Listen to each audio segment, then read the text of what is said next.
Bonjour à tous, je m'appelle Jean-Marc Guyot, je suis associé au sein de Groupe Consulting France et j'anime notamment depuis 8 ans, avec nos autres bureaux à l'international, une communauté sur l'évolution des pratiques de travail et des pratiques managériales et j'animerai cette table ronde avec nos invités. Afin de respecter la distanciation nécessaire entre les personnes et pour éviter un champ de prise de vue trop large, je vais passer hors champ visuel et j'interviendrai donc en voix off pour animer nos échanges. Alors le thème qui nous réunit aujourd'hui est un sujet d'actualité pour un grand nombre d'acteurs économiques. La période que nous avons tous vécue a contribué à expérimenter dans les entreprises des façons de travailler différentes pour la plupart des collaborateurs, qu'il s'agisse de l'organisation du travail, de l'animation managériale, de l'utilisation des outils IT, des modes de communication et de prise de décision. Et cette période a ouvert depuis quelques mois maintenant, dans la plupart des états-majors des groupes, une réflexion autour des questions suivantes. Quelle évolution de notre organisation du travail et de nos pratiques demain? Pour quel vivre ensemble? Alors, pour débattre sur ce thème, nous avons invité 4 grands témoins qui nous ont fait le plaisir d'accepter notre invitation pour partager leurs réflexions et pour nous faire part des orientations vers lesquelles s'orientent leurs organisations respectives. Maintenant, place à l'échange et au débat.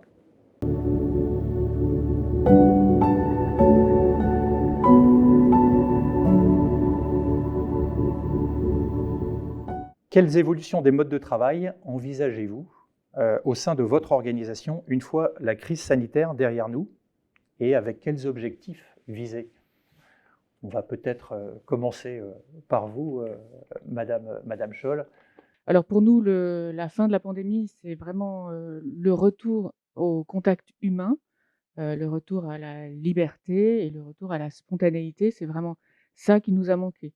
Alors nous étions déjà à 2 jours de télétravail par semaine pratiqués par plus de 80 des agents qui ont des fonctions télétravaillables, et vraiment c'est une conviction forte qu'il ne faut pas aller beaucoup au-delà, notamment parce que nous sommes une administration, heu, stratège finalement, hein. Nous avons peu d'interactions avec le francilien. Nous sommes là pour, heu, constater, les modifications, les transformations de la société, les accompagner, et les anticiper, au maximum et donc c'est très important pour nous, d'avoir énormément de, relations, de contacts, à la fois avec, nos parties prenantes et à la fois, en interne. Nous sommes vraiment une administration d'innovation et l'innovation ne vient que, du contact, de la relation, humaine.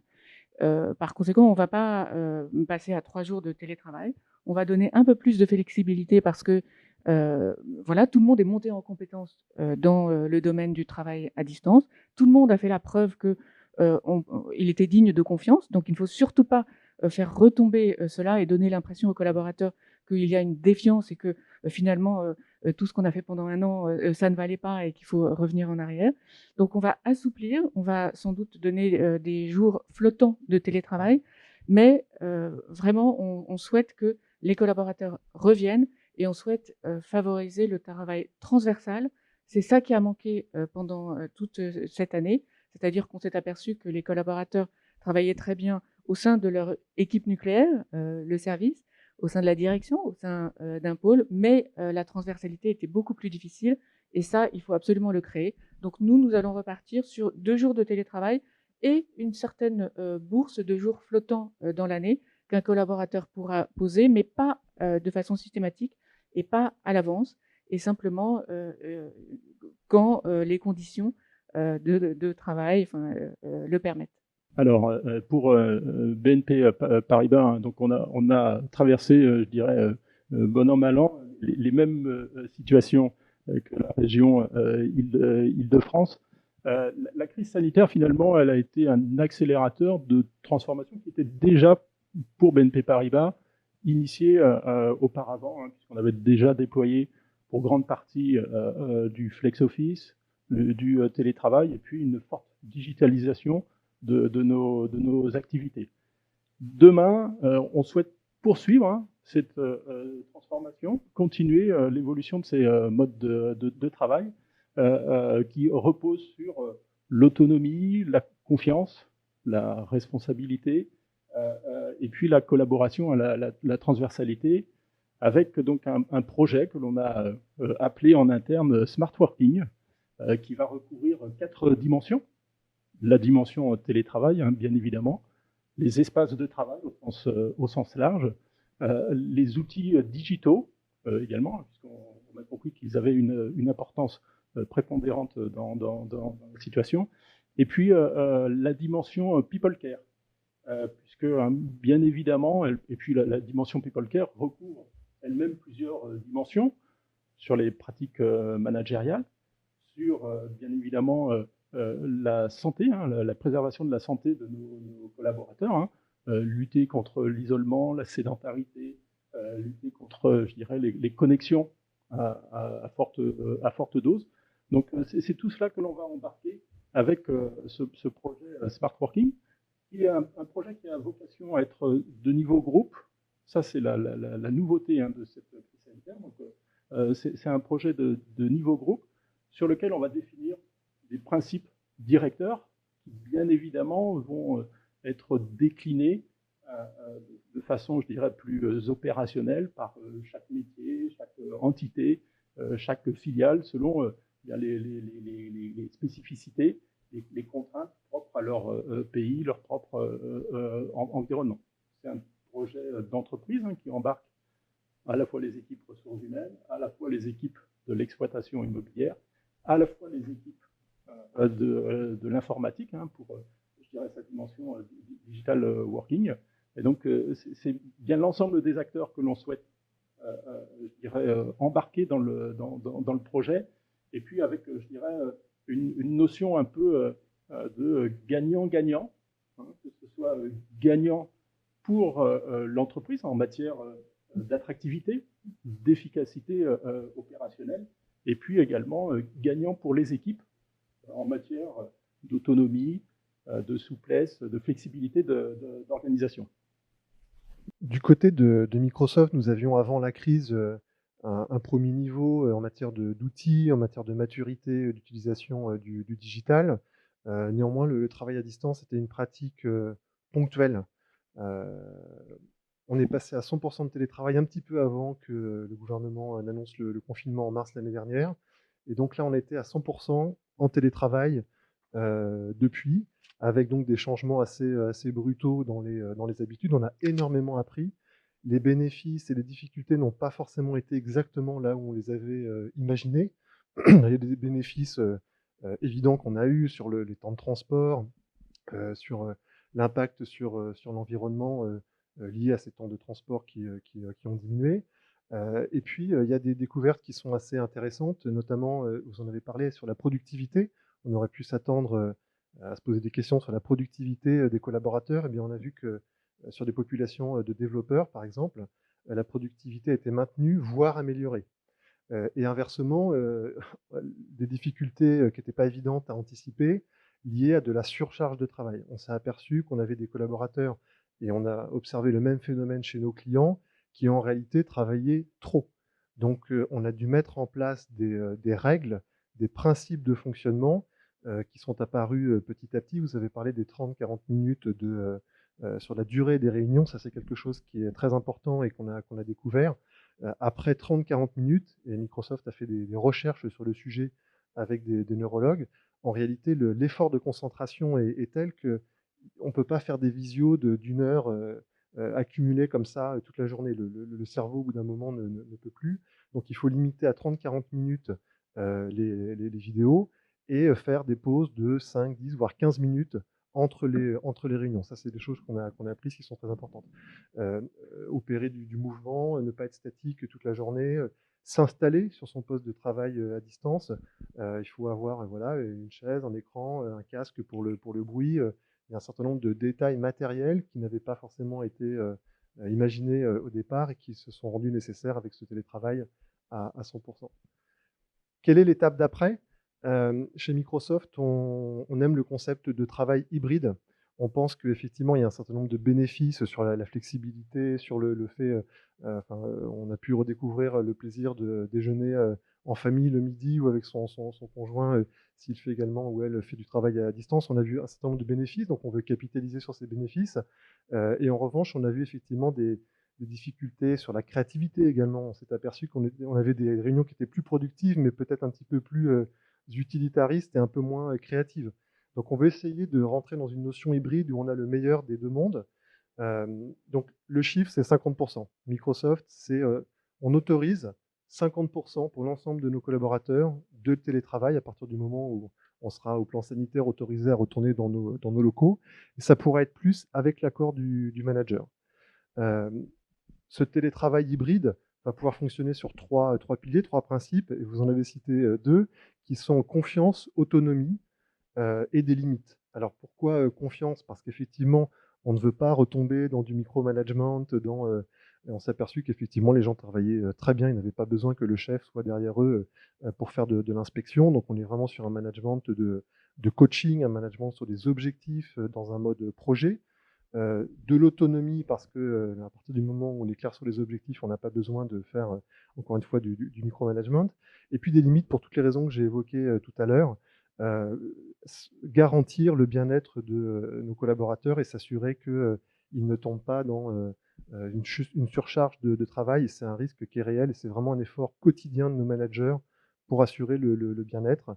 Et c'est un combat qui n'est pas évident et qui va demander encore des efforts, puisque voilà, on a vite fait tendance à gommer les frontières entre la vie privée et la vie professionnelle, et donc voilà, avec ce risque de débordement. Et puis effectivement, on se pose les mêmes questions par rapport à nos locaux. On était déjà sur des systèmes d'open space. Personne chez Microsoft n'a de bureau individuel, même le président de Microsoft France. On réfléchit à pousser la logique encore plus loin, donc j'ai pas d'annonce à faire aujourd'hui, mais on se dit qu'effectivement, on va pas venir au bureau pour travailler tout seul devant son ordinateur dans un open space. Donc on va réfléchir à avoir des zones de rencontre, des zones de créativité pour répondre aussi à ce besoin qui est ressorti de sondage que l'on a fait dans nos collaborateurs, de besoin de contact humain tout simplement. Le bonheur au travail, c'est un vrai sujet et le contact humain fait partie évidemment des leviers de ce bonheur au travail. Donc il faut qu'on puisse organiser ces contacts informels, impromptus qui existent dans les bureaux. En restant sur les activités télétravaillables, ce qui est une minorité de nos services, mais en me concentrant sur celles-là, nous avions avant la crise entre 10 et 20% des personnes qui télétravaillaient. C'est assez varié selon des services et des activités, et même selon les directions, parce que la volonté ou non du manager a également été assez importante sur ce plan-là. Donc, on avait un développement assez différencié, mais en gros, entre 10 et 20% des personnes qui télétravaillaient, et l'immense majorité, une seule journée par semaine. D'ailleurs, sur les personnes qui télétravaillent, on était à peu près à 1,5, 1,6 jours en moyenne. Donc, on avait quand même un grand nombre de personnes qui étaient sur un seul jour de télétravail. On pense évidemment, on prévoit qu'il y ait un développement considérable du télétravail sur les activités télétravaillables.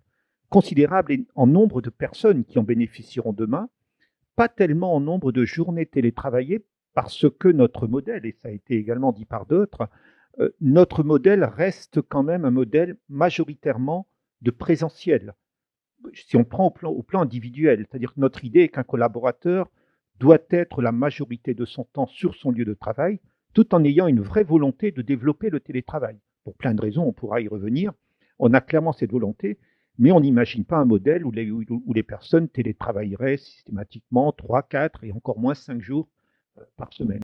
Donc le modèle est 1 ou 2 jours, mais avec un développement très considérable du nombre de personnes qui en bénéficieront. Et j'imagine bien qu'on va doubler, voire tripler le nombre de personnes qui vont télétravailler dans les mois qui viennent. En tout. Merci beaucoup.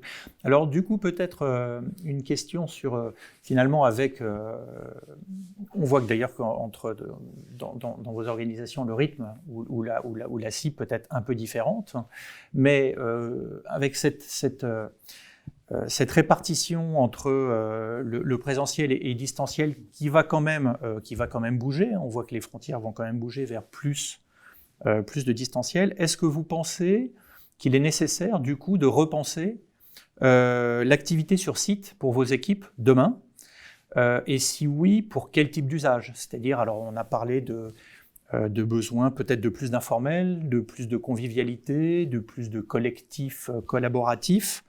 Peut-être une réflexion d'ailleurs qui était développée dans l'ouvrage aussi, le dernier ouvrage publié par David sur des natures d'activités, des activités de type build ou qui nécessitent peut-être plus de réflexion, de travail collaboratif, des activités run qui sont peut-être plus faciles pour certaines à faire à distance. Bon, peut-être plus de créativité. Est-ce que du coup vous prévoyez le besoin de repenser dans vos organisations ces activités-là sur site? Et si oui, pourquoi et comment? Alors évidemment, qui dit beaucoup de télétravail et un peu plus de télétravail, et puis il y a aussi le travail nomade qu'on est en train de redéfinir, dit moins de personnes sur site. Et le gros défi, ça va être de faire retrouver le sens du bureau, le sens du lieu de travail à tous nos collaborateurs. Le pire qui puisse arriver, ce serait que nos collaborateurs reviennent sur site et puis disent bah, finalement, je suis tout seul sur mon plateau, à quoi bon? J'étais quand même mieux chez moi ou c'est un espace que j'ai apprivoisé et qui me convient, etc. Donc nous, à la région Île-de-France, nous sommes en train de vraiment scénariser le retour des agents. On veut que ce soit vraiment un moment mémorable. Donc ça va de voilà, faire une décoration particulière. On aura une attention. Je ne vais pas moi non plus dévoiler les secrets parce qu'il faut que ce soit une surprise pour nos collaborateurs. Mais voilà, typiquement, on est en train de mettre des tables et des chaises partout sur toutes nos terrasses et dans tous nos jardins, etc., pour que les collaborateurs puissent déjeuner ensemble, puisque ce sera dehors, ce sera permis. Voilà, il faut absolument que ce retour soit une fête, soit un moment où les collaborateurs se rendent compte que, en fait, c'est mieux de se voir, c'est mieux de voir des gens. Après l'effet retour, il va falloir s'installer aussi dans la durée et mine de rien, il y aura quand même moins de monde qu'avant sur place et ça, c'est un vrai défi. Donc nous, à l'heure actuelle, nous sommes à peu près à 36% en flex office et on va passer à 100%, ce qui va nous permettre de mieux utiliser l'espace et d'accueillir des parties prenantes au sein de nos bâtiments. Donc, le bureau, pour nous, va devenir un centre d'activité plus que simplement l'endroit où j'ai mon poste de travail. Parce que ce que je fais parfaitement chez moi, je n'ai pas forcément besoin de le faire au bureau. Et donc, il faut organiser au bureau des activités différentes. Et ça va nous permettre de progresser par rapport à avant le Covid. On s'est rendu compte qu'on avait des agents qui étaient postés et qui vraiment pour qui le travail est exactement le même quand il est chez eux et au bureau. Et on s'est rendu compte que ce n'était pas sain. C'est-à-dire que ces agents-là doivent aussi retrouver, enfin, on doit organiser la prise de conscience de la valeur de ce qu'ils font. Et donc, on va organiser des activités collectives qui leur permettent d'avoir meilleure conscience de leurs valeurs, de ce qu'ils font, et qui va leur permettre donc d'être davantage engagés et de pouvoir être plus heureux au travail. Voilà. Donc, on va essayer de capitaliser sur tout ce que nous avons appris pour que ce soit mieux après qu'avant. Pour le dire de façon très simple, deux choses qui manquent, c'est la machine à café et le paperboard. Donc la machine à café, évidemment, pour ses contacts informels, mais qui sont aussi professionnels, puisqu'en fait, on croise un certain nombre de collaborateurs et de collègues, et on va traiter des micro-points, on va voir quelqu'un, on va avoir une idée, et ça, on l'a perdu dans le virtuel. On a essayé de créer des systèmes de machines à café virtuelles, etc., mais là, on voit qu'on arrive aux limites et que ça marche pas aussi bien que la vraie machine à café. Donc, on va vraiment utiliser cet aspect convivial du bureau. Là aussi, je ne veux pas dévoiler d'annonce en avance de phase, mais on va vraiment travailler voilà, l'aménagement des bureaux pour capitaliser sur cette notion de convivialité, d'échanges informels. Je parlais tout à l'heure de créativité. De la même manière, il y a des outils. Hein. On a un partenaire qui s'appelle Klaxoon, qui a une solution formidable pour faire des brainstorming en ligne. Ça marche très bien. Néanmoins, la formule de paperboard, de tableau blanc, où on est tous dans une salle et on réfléchit ensemble, on voit qu'elle manque. Donc là aussi, on va faire en sorte dans nos locaux d'avoir davantage d'espace de brainstorming pour stimuler la créativité.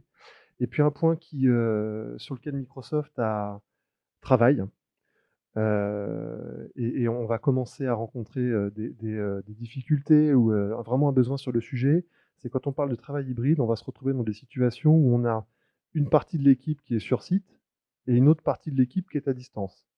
Et donc c'est très très difficile d'organiser des réunions de ce type sans en étant inclusif vis-à-vis notamment de ceux qui sont à distance. Il ne faut pas qu'on se retrouve à parler entre nous sur site et puis d'avoir un deuxième groupe qui serait l'équipe à distance. Donc bien sûr, Microsoft réfléchit à la manière de faire évoluer ses outils pour que l'expérience soit très inclusive et que ceux qui sont à distance et ceux qui sont sur site aient exactement la même expérience. Donc on est en train de travailler sur des évolutions de Teams dans ce sens, et également sur l'aménagement des salles de réunion, où peut-être que la grande table où on a les chaises face à face et l'écran au bout, peut-être que cet aménagement va évoluer pour justement être beaucoup plus inclusif et faire face à ceux qui sont à distance. Donc voilà, l'hybride, c'est pas que passer 50% de son temps à distance et 50% de son temps sur site, c'est aussi travailler de façon inclusive avec à la fois des personnes sur site et des personnes à distance. Alors, je rejoins complètement ce qui a été dit, puisque on se rend bien compte que finalement, post-crise sanitaire, quand on va revenir à une forme de normalité demain, l'hybridation entre des collaborateurs sur site et des collaborateurs à distance, ça, il va falloir vivre avec, il va falloir donc imaginer, trouver les solutions qui permettent effectivement d'intégrer l'ensemble des collaborateurs. Alors, pour nos environnements qui avaient déjà franchi des environnements type flex office, où on avait un équilibre, bon an, mal an, entre des positions de travail individuelles et des positions de travail dites collaboratives. Bon, déjà avant la crise sanitaire, on avait des demandes de nos métiers, de nos utilisateurs, pour faire évoluer ces espaces collaboratifs vers des espaces projets, développer des méthodes agiles. Enfin, on voyait bien que ça commençait un petit peu à bouger, puis d'aller vers la notion d'activité, plus que d'attribution d'une salle de réunion. Donc très clairement, ça continue, et donc on va nous initier des ateliers de partage avec les équipes de l'immobilier, de l'IT et puis des utilisateurs pour vraiment faire préciser ce besoin et continuer à faire évoluer ces espaces de travail.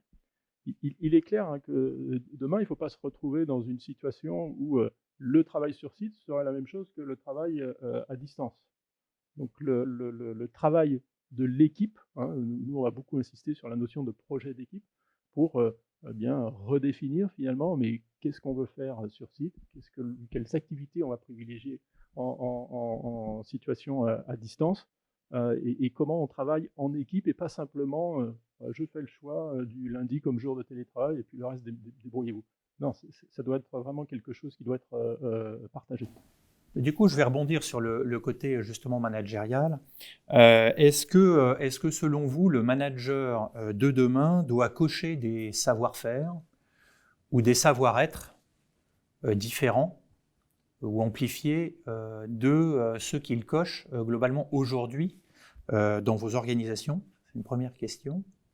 Et la deuxième, c'est du coup, comment est-ce que finalement, on demande souvent beaucoup aux managers de proximité, c'est pas non plus nouveau. On voit qu'ils sont embarqués, voire en première ligne aussi, de ces évolutions-là.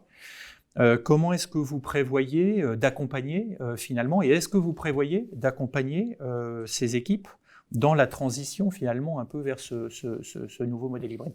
Je l'évoque parce que encore récemment, des échanges avec certaines grandes entreprises qui vont vers des ruptures quand même un peu de modèle, avec des jours télétravaillés très importants. Certains nous disent aujourd'hui on ne prévoit pas d'accompagnement particulier de nos équipes. Voilà. Donc je pense que c'est assez intéressant de vous écouter sur ce point. L'évolution des environnements de travail, l'évolution vers plus de télétravail, c'est une forme de révolution. Il faut donc ça s'accompagne. Donc très clairement, tous nos projets de transformation ont eu, je dirais, un plan de change extrêmement important. Et on le voit bien hein, à travers la crise sanitaire que l'on continue de vivre. Les managers ont été mis à rude épreuve. Les managers de proximité ont été mis à rude épreuve puisqu'il a fallu qu'ils s'adaptent aux outils, à l'animation d'équipe. Les signaux faibles qu'ils avaient quand c'était du présentiel, c'est quand même un peu plus compliqué quand c'est en distanciel. Hein. Tout le monde n'allume pas sa caméra. Enfin, on voit bien qu'il y a beaucoup de biais. Et pour autant, bien, ils ont fait face. Alors, nous, on avait déjà des modules de formation sur l'hybridation du management. Donc, on va continuer à faire évoluer ces outils. C'est nécessaire hein, puisque ça va se généraliser, accompagner nos managers. Et puis, hein, comme je l'ai dit tout à l'heure, dans le cadre du projet Smart Working, là, le projet d'équipe doit être vraiment l'occasion pour le manager, avec ses collaborateurs, de partager sur ces nouvelles modalités d'organisation du travail. Qu'est-ce que je viens faire sur site? Qu'est-ce que j'organise à distance? Est-ce que, pourquoi pas, on se dit, il y a un jour où tout le monde est là, ça s'organise, ça s'organise notamment en matière d'empreinte immobilière, mais on va demander effectivement à chaque manager de travailler, de réfléchir à un projet d'équipe et vraiment de le partager. Ça ne doit pas être une approche individuelle, mais vraiment une approche collective. Chez Microsoft, le modèle de management n'est pas révolutionné, il est renforcé dans ce qu'on avait commencé à mettre en place.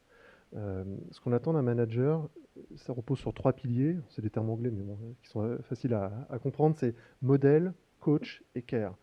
Modèle, c'est cette notion d'exemplarité.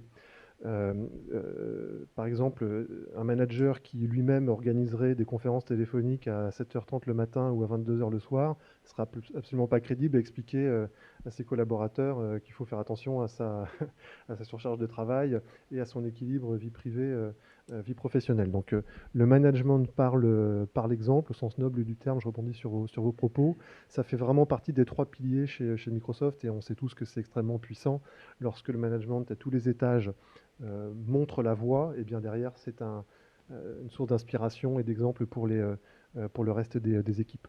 Coach, c'est un terme qui est extrêmement important, ça veut dire qu'on sort d'un management d'inspection, de contrôle, où on donne pas des ordres, mais des directions, des directives, à un modèle où on aide.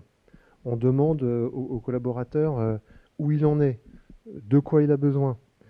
C'est ça la nature des conversations. Et c'est des conversations qui sont courtes, mais qui sont plus régulières. C'est toutes les semaines, c'est en tête à tête, et c'est 30-40 minutes sur ce mode-là, où tu en es, de quoi tu as besoin, comment je peux t'aider. Là aussi, c'est un mode de fonctionnement que l'on avait déjà commencé à mettre en œuvre, mais lorsqu'on a un collaborateur qui est à distance, qu'on ne croise pas par hasard et qu'on ne voit en tête à tête que 30 ou 40 minutes par semaine, la qualité de cette conversation, la bienveillance est vraiment importante.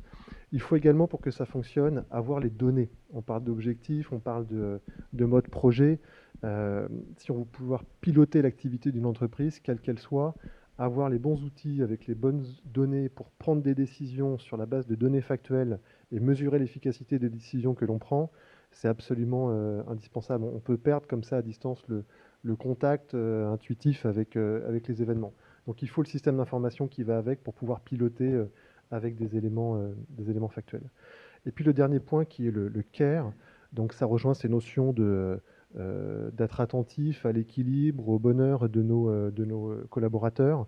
Et donc dans les conversations, on demande vraiment aux managers, et les managers sont évalués là-dessus, sur leur capacité à le faire. C'est pour être clair, on ne parle pas que du business.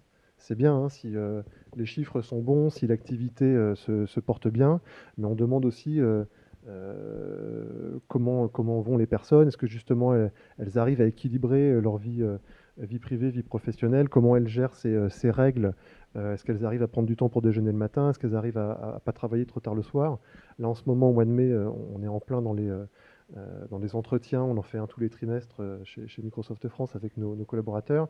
Ça prend une place plus importante, cette discussion prend une place plus importante qu'il y a un an. Mais du coup, est-ce que je dois néanmoins comprendre que vous aviez d'ores et déjà en place quelque part la structure, ou les piliers ou la formation, et que vous ne jugez pas nécessaire d'accompagner plus les équipes pour aller vers finalement une nouvelle hybridité telle que vous l'évoquiez? C'est pour ça que je ne parle pas de révolution, mais de renforcement des outils et des méthodes que l'on avait déjà mises en place. On ne va pas faire évoluer de manière drastique notre modèle. On l'adapte par rapport à ce que nous avons appris depuis le début de la pandémie. Effectivement, on considère que ce modèle que je viens de décrire est relativement, enfin, bien adapté à la gestion d'un mode de travail hybride. Détecter des signaux faibles, voir un collaborateur qui est en difficulté, qui perd pied, qui ne va pas bien, etc.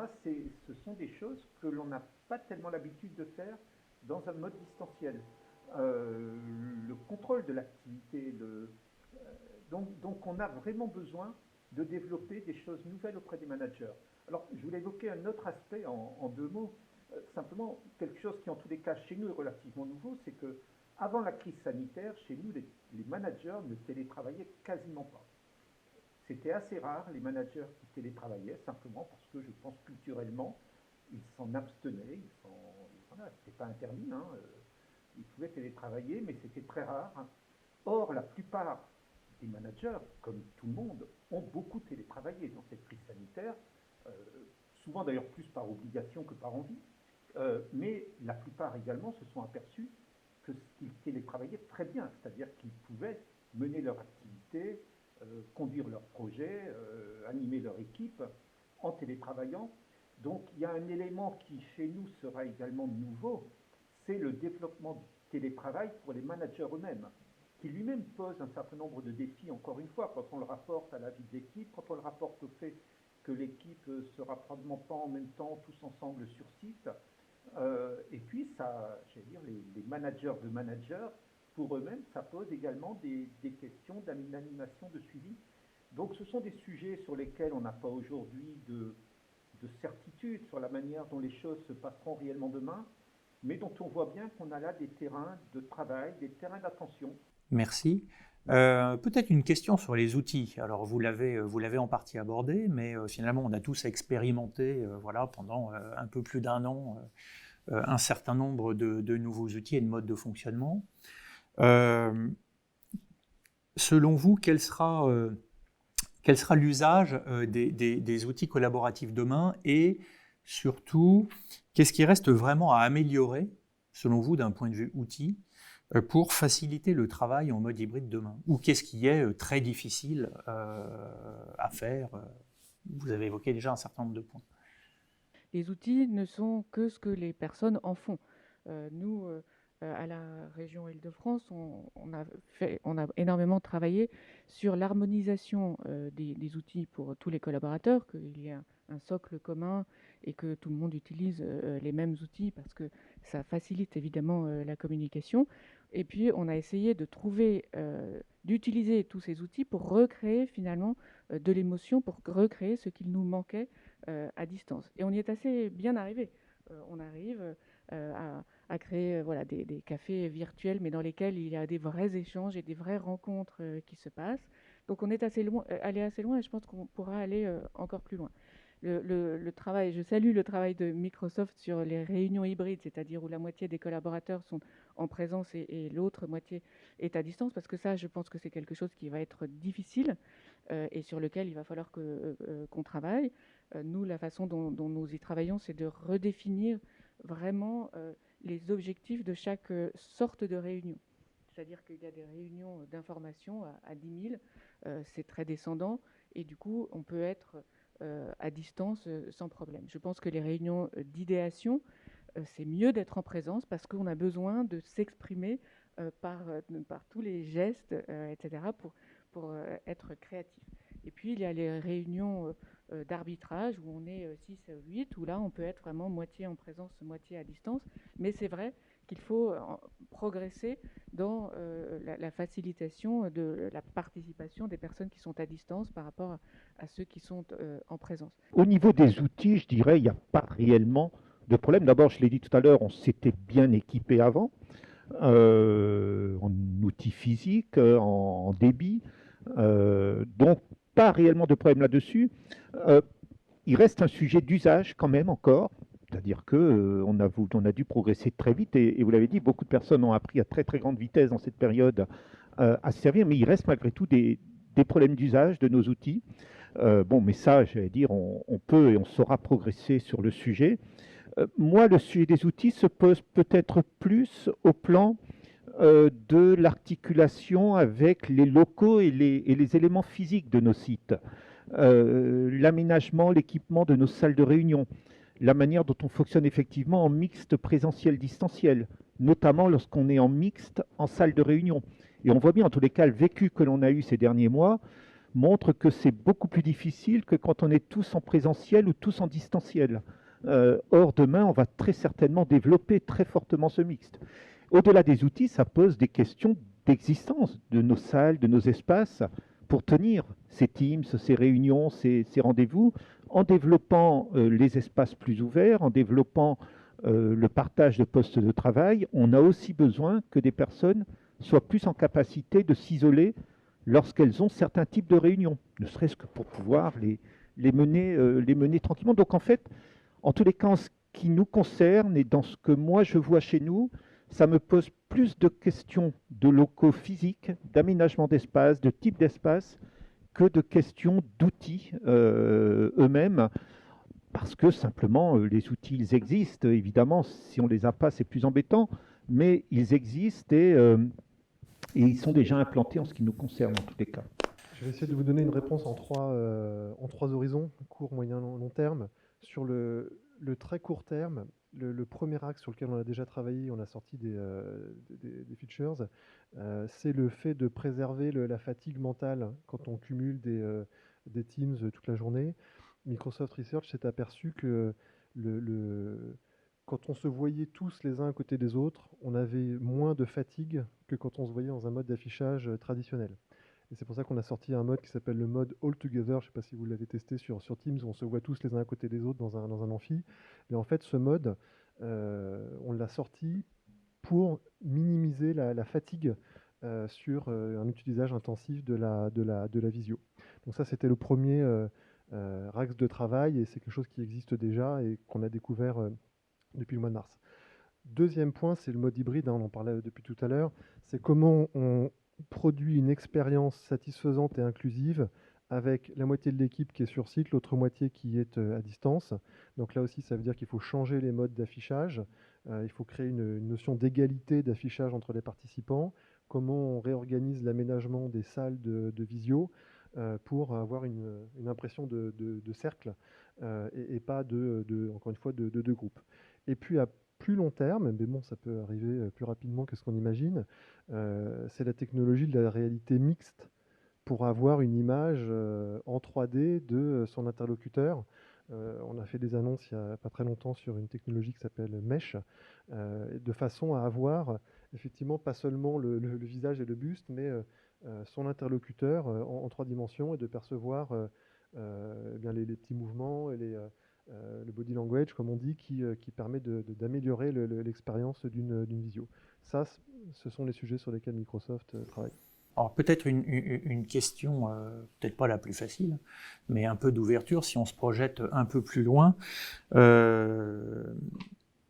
Finalement, on a une évolution de nos modèles et la plupart des entreprises vont quand même bouger, et puis on va voir comment est-ce que les choses se mettent en place, avec des rythmes qui vont être sans doute assez différents quand même selon les entreprises. On voit qu'il y a des entreprises qui vont aller vers plus de 50-50. Certains vont aller au-delà, d'autres vont être plutôt sur un mix distanciel-présentiel qui va rester autour de 1 jour ou 2 jours, mais avec une éligibilité beaucoup plus grande. Donc il va quand même y avoir sans doute des situations de vécu assez différentes. Si on se projette un peu plus loin, je ne sais pas, à horizon 2030,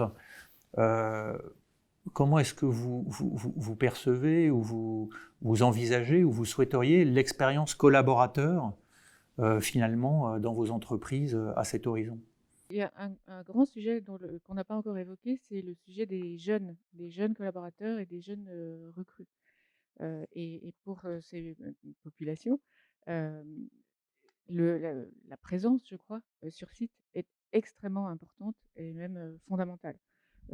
Parce que quand on arrive dans un nouvel environnement de travail, on a énormément à apprendre. Et alors les jeunes en particulier, on les voit quand ils sont stagiaires ou jeunes arrivés, ce sont des éponges et ils absorbent tout ce qu'ils voient. Ils absorbent à la fois l'organisation de la structure, ce qui se passe, les gestes, les réflexes, les habitudes, le métier, etc. Et pour eux, je crois que la période a été vraiment très difficile. Vous avez certainement recruté dans cette période, comme nous l'avons fait. On a recruté 350 personnes qu'on va finalement voir là en juin, et avec un bonheur non dissimulé. Mais pour eux, je crois que c'est vraiment très important d'être dans un collectif et de voir des gens. Et ça, rien que pour ça, moi, je serais très réticente à faire du 100 télétravail ou même plus que 2 jours fixes de télétravail dans la semaine. Je pense qu'une organisation de travail, c'est plusieurs générations.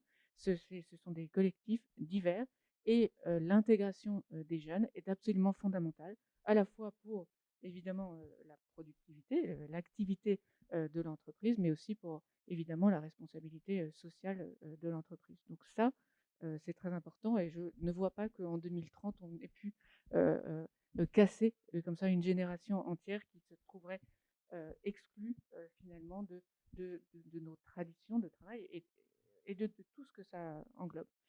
Et puis la deuxième chose, c'est que je ne voudrais pas que le 21e siècle finalement fasse table rase du 20e. Pendant tout le 20e siècle, on a appris à travailler bien au bureau. On a appris à acheter des meubles qui ne fabriquent pas de poussière nocive. On a appris qu'il faut avoir une bonne posture, des luxes comme il le faut pour les yeux, etc. Et on a appris à avoir une bonne santé au travail. Il ne faudrait pas qu'avec trop de télétravail, finalement, on se retrouve en 2030 avec le mal de dos qui remonte en flèche, des problèmes d'yeux, etc.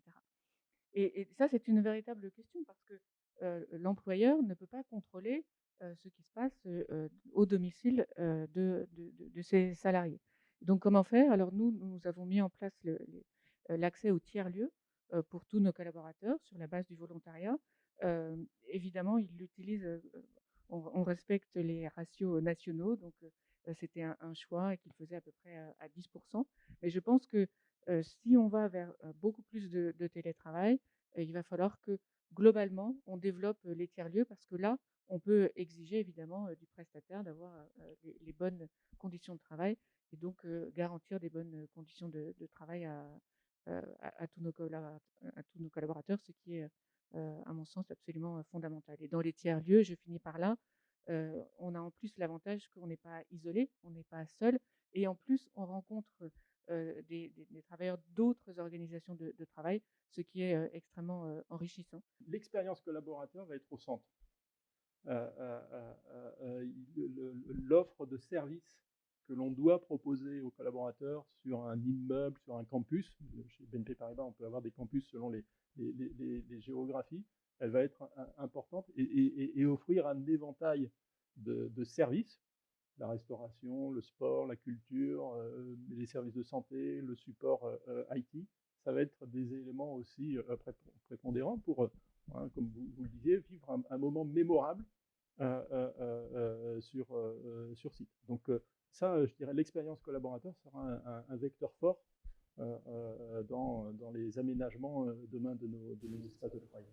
Tout d'abord, je pense qu'il y a un élément, on a peu évoqué ce sujet, mais qui tient à l'articulation vie personnelle, vie professionnelle, qui va être encore plus prégnant en 2030 qu'il ne l'est aujourd'hui dans la vie personnelle, c'est la question du temps de trajet, la question du transport, la question du lieu d'habitat, la question de l'articulation entre son temps personnel, son temps professionnel. Et je pense que de ce point de vue-là, il va être important pour nos collaborateurs, encore plus en 2030 qu'aujourd'hui, et ça l'est aujourd'hui beaucoup plus qu'il y a quelques années ou quelques décennies, que l'organisation du travail, l'organisation d'entreprise lui permette de vivre le mieux possible ces contraintes qui probablement vont aller en s'amplifiant en tous les cas pour un certain nombre de raisons. Et donc, d'abord, je pense qu'effectivement, même si on n'a pas de boule de cristal, ce mode de travail mixte va se développer fortement. On n'est pas du tout dans l'idée, et je l'ai dit tout à l'heure, notre souhait n'est pas du tout d'avoir un mode majoritairement à distance, au contraire, hein, et je pense que le lieu de travail va rester très important en 2030. Je pense qu'il va probablement, enfin, en tous les cas, ce que l'on fait sur son site de travail et ce que l'on fait à distance va être probablement plus différencié parce qu'on se sera habitué à conduire des projets, à mener un certain nombre d'activités, probablement à plus segmenter ce que l'on fait, avec l'idée, encore une fois, que ce que l'on fait sur son lieu de travail correspond à certaines attentes. Elles ont été dites, hein, on les a beaucoup évoquées, et je pense qu'on aura beaucoup appris sur ce plan-là et qu'on fera beaucoup plus naturellement cette distinction et que probablement ça se sera ancré dans nos modes de travail, dans nos habitudes de conduite de projet. Et puis également, enfin encore un autre point sur 2030, je pense que les lieux de travail eux-mêmes, enfin, je le souhaite en tous les cas, seront plus ouverts, plus diversifiés, peut-être plus ouverts à la mixité d'entreprises, plus ouverts au coworking, pour les raisons aussi que l'on a évoquées tout à l'heure, c'est-à-dire que le développement du mixte va avoir un impact sur les surfaces, sur les mètres carrés, tout simplement, hein, bien entendu. Et je pense que ça va aussi, dans la durée, modifier la manière dont les entreprises elles-mêmes s'organisent sur leur lieu. Et je pense que c'est souhaitable et profitable parce que croiser d'autres entreprises dans les mêmes lieux, partager des locaux avec d'autres, faire du coworking me semble également être un des éléments d'avenir sur ce plan-là. Voilà, je voulais souligner ces quelques points de ce que j'imagine. Je dirais plus, encore une fois, c'est presque plus un souhait, une vision de l'avenir. Je ne vais pas savoir vous répondre à 2030. Je pense effectivement que c'est un terme qui nous semble un petit peu loin. De ce qui est visible et de ce qu'on peut anticiper, clairement, la vision de Microsoft et le président de Microsoft s'est exprimé sur ce sujet, c'est d'aller sur de l'hybride et sur du 50-50, mais pas de pousser un modèle 100% digital. On sait, et ce qui se passe depuis le mois de mars l'année dernière nous l'a appris, encore une fois, on l'a développé, on a besoin de contact humain, on a besoin de se réunir, on a besoin de présence physique, en faisant évoluer les modes de travail, en améliorant, en faisant évoluer l'aménagement des locaux, mais on a besoin de cette présence physique. Donc, notre vision chez Microsoft, c'est forcément une vision hybride, physique et digitale. Les enjeux de ce mode hybride, je suis complètement d'accord sur un certain nombre de thèmes que vous avez évoqués. C'est gérer la sécurité, la santé, l'intégration à distance des salariés. Moi, j'ai des managers dans mon équipe qui sont arrivés au mois de juin ou au mois de septembre 2020 et qui n'ont jamais vu leur équipe en vrai. Donc, comment est-ce qu'un manager s'insère dans son équipe en n'ayant jamais vu ses 15 ou 16 collaborateurs en vrai? C'est des vrais enjeux. On a développé des outils, on a mis en place des méthodologies, mais on voit bien que c'est un vrai challenge.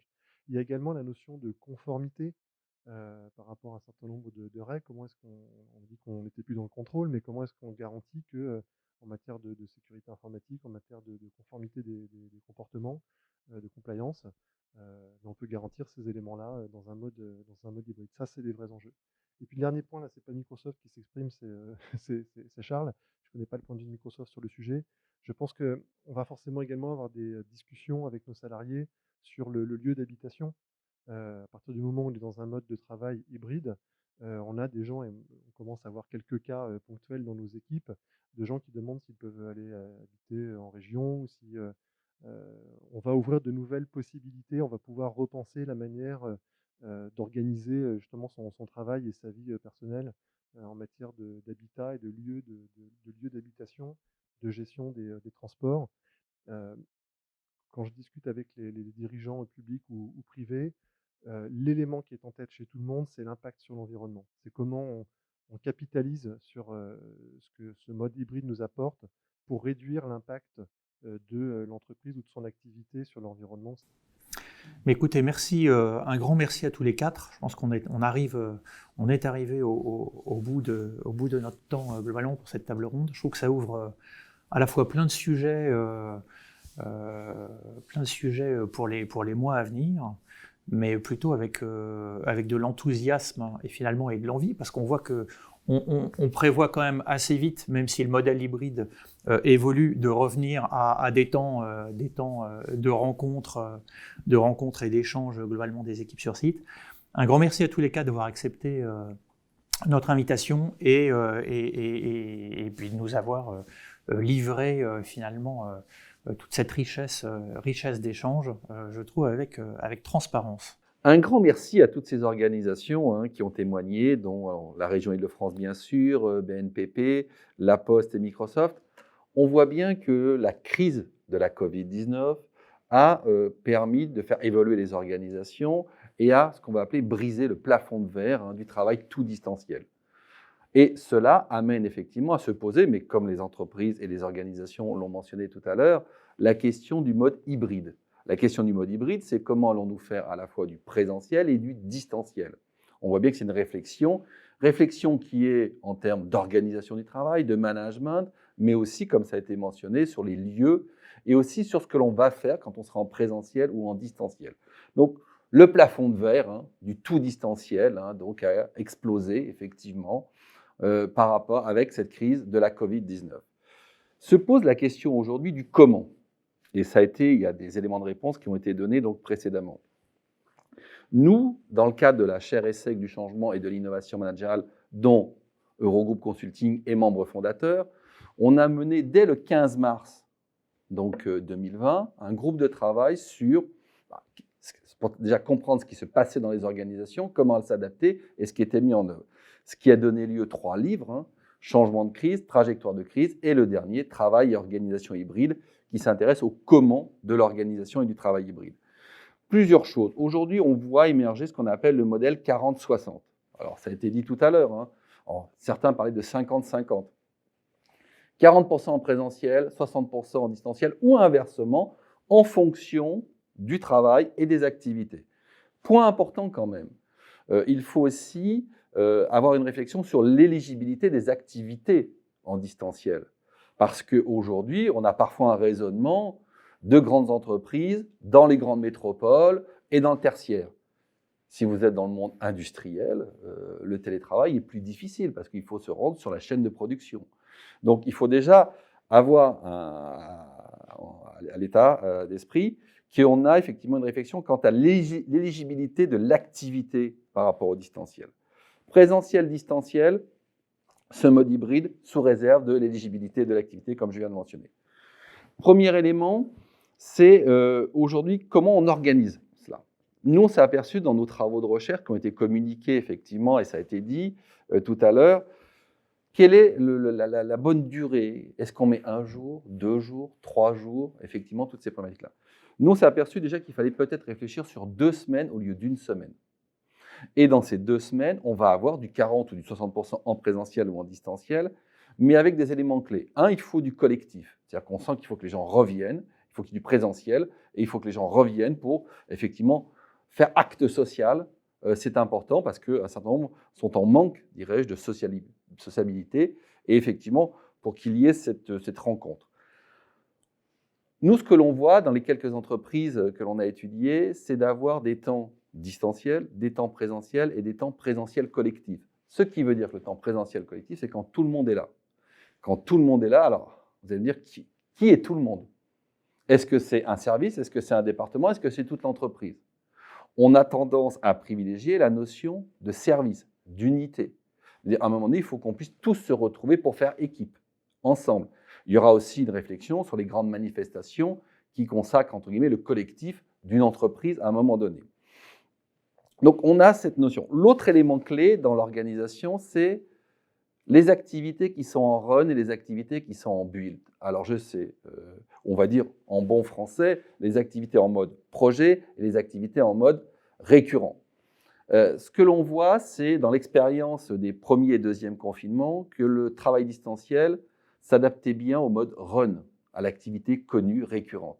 Moins bien au mode build, parce que le build, qu'est-ce que c'est? C'est effectivement de l'intelligence collective, c'est de la créativité, c'est de l'idéation. Et là, il y a besoin effectivement que l'on se retrouve.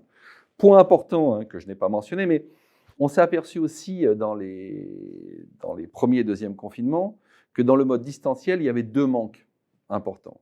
ce qu'on appelle la solidarité de proximité. C'est quoi la solidarité de proximité? C'est-à-dire qu'à un moment donné, quand je ne sais pas faire quelque chose, je m'adresse à une personne et je lui dis « Tiens, comment fais-tu? Peux-tu me donner la réponse à ça ?» On a vu que ça n'existait pas. Autre élément que l'on a vu aussi dans le tout distanciel, il n'y avait plus d'ajustement mutuel, ce qu'on appelle. Un vieux concept de Mintzberg.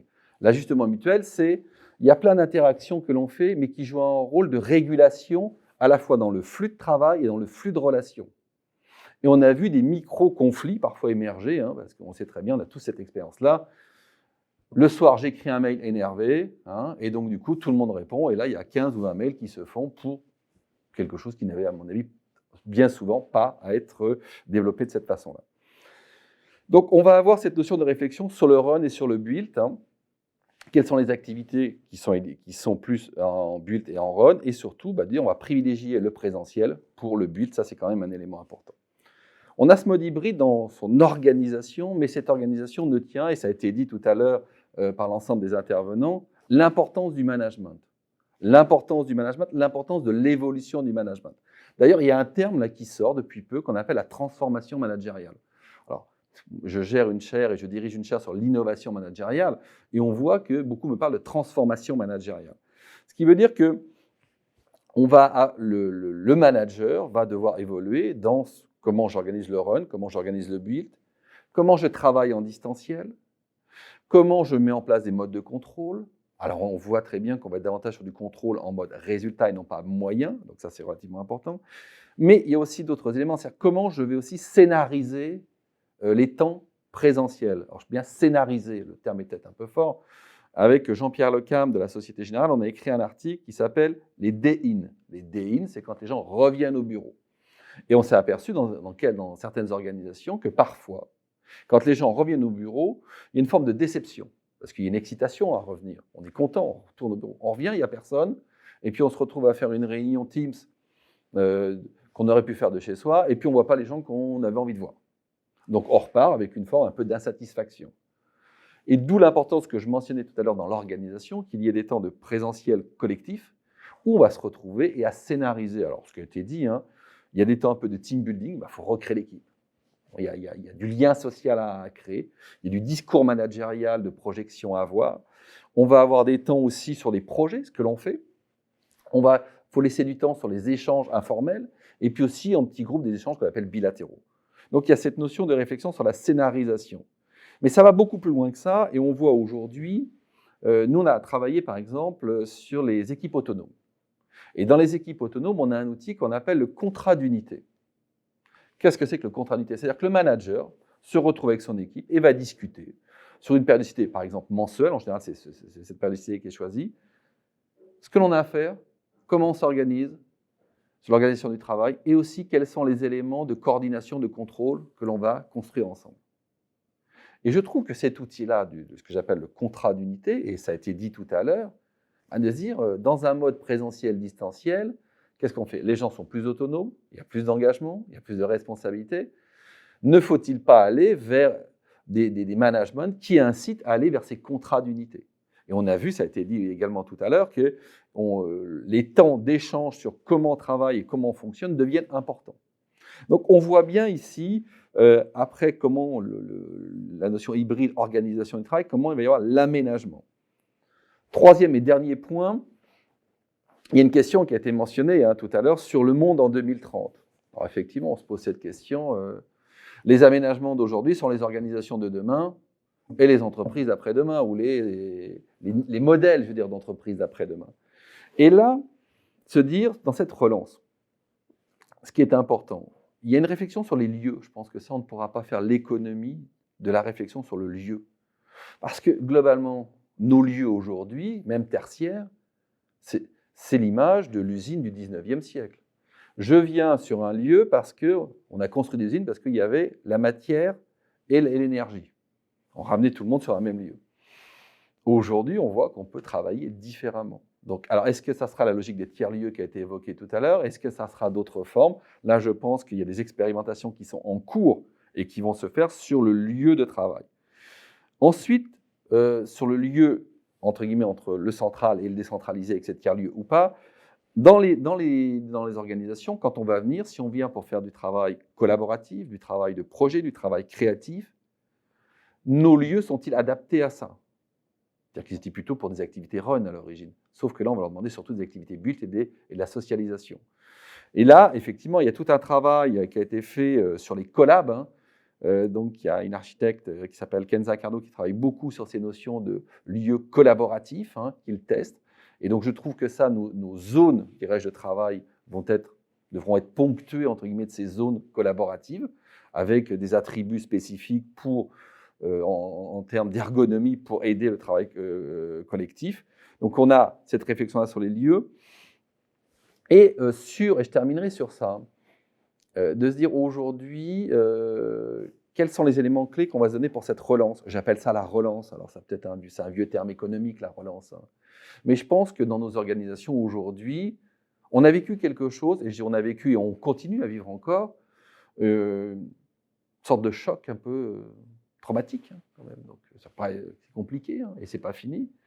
De se dire, je pense aussi que les organisations, et c'est le discours qui a été donné par les organisations, les entreprises et l'administration et la région Île-de-France qui a témoigné, on prend en main le sujet.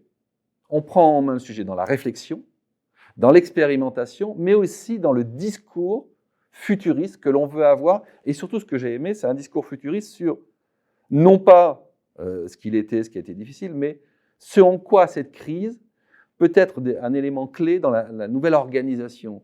Il y a une expression qui a été diffusée dans la presse, c'est « ne gâchons pas cette crise ».